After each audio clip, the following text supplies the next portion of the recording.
So I am out in Minnesota now. This is my 13th state. As you can see, there's a lot of corn, and that's kind of just a Midwest thing. We have a lot of corn out here, and there's like a barn thing, silo, whatever thing back over there, and there's a lot of farms. And so we got all this traffic equipment and tractors and stuff, or farmer equipment over there. And we're out in the middle of nowhere because that's kind of a lot of what Minnesota has. They have cities, I just haven't really gone through them. And but it's been a really beautiful ride today. It's Sunday, so there's not a whole lot of traffic out. Since I last did a video, which was in Appleton, Wisconsin, I also went to Oshkosh, Wisconsin, which is named for Chief Oshkosh, who was the chief of the Menominee tribe. And if you're ever on a motorcycle without a radio, you can go Menominee, doot doot doot doot, Menominee, doot doot doot doot, and you can do that like forever. It's crazy. And now that it's stuck in your head, I'll leave you with that. Anyway, so Michigan was really, or not Michigan. Michigan, I gotta say about Michigan, one of the really great things about Michigan is when you're riding their roads or state roads, they have all these little roadside parks. You know, and it's not like rest areas. They have rest areas too, and they have like functioning restrooms with flowers and everything, but just the little parks just have like, you know, nice little view, a couple little tables here and there, and like some pit toilets. But it's really nice to have that ability to just stop every few miles, you know, and take a little break. So good on you, Michigan. I like those little roadside parks because Wisconsin didn't have any of those. Had a lot of beautiful roads, kind of nice and rolling hills, and a heck of a lot of corn.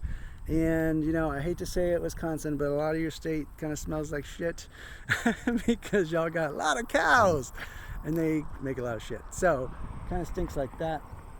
And then I went to my friend Bill and Lori's house this weekend, and Bill is a good friend of mine. I met him back in Sarasota back in the day. He had read my book, The Rucksack Letters, and reached out to me when he was coming to Sarasota, and so we got together about 10 years ago, and we have been friends ever since.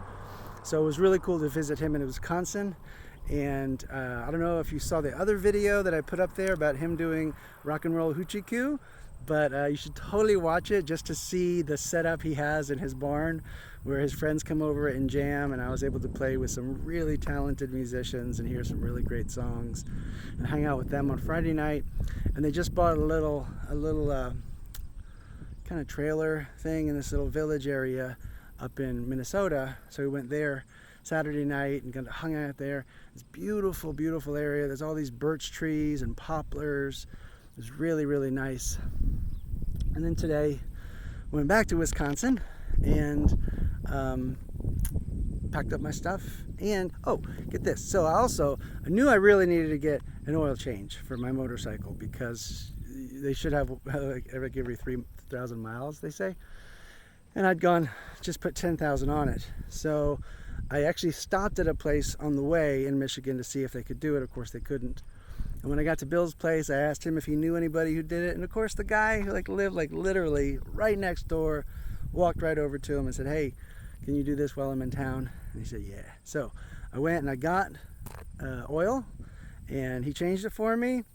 And I gave him a copy of my CD, and he said that was a great trade. So that's all it cost me was, you know, hours and hours of soul searching and songwriting and mixing and all that. So it was a good deal. And so now we're in good spirits, me and Vivian, and we are enjoying Minnesota. I'm going to meet my hostess for the night. Her name's Angel. Hopefully she's not a serial killer, because, you know, that does happen. There are women serial killers. It's not just a man thing. So, yeah. Bill got me on that. Okay, I gotta tell you this little story. We were heading back from Minnesota today, and he needed to stop because of food. So he stopped at McDonald's, and I'm like, this is like the first time I've eaten at McDonald's in like 16 years probably. It's been a long time since I ate at McDonald's. He went through the drive-thru. I jumped out to go use the restroom.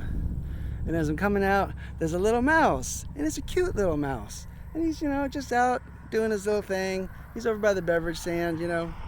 And I just thought he was a cute little mouse. And so I get back in the car, and I let Bill know about this cute little mouse that I saw. Of course, you know, He got a little disconcerted about that because there's a rodent in the food thing, and I just figured it was McDonald's. That's the normal thing. So I didn't think anything of it. The quarter pounder was good though, so were the fries. I haven't had those in a long time, so it was a nice little treat. Bill ate his fries, but I don't know if he ever got around to eating the burger because I could have scared him. So he started telling me about female serial killers, which hopefully I'm not going to go meet right now here in Minnesota, out in the middle of nowhere. Anyway, I hope y'all are well, and I will talk to y'all later.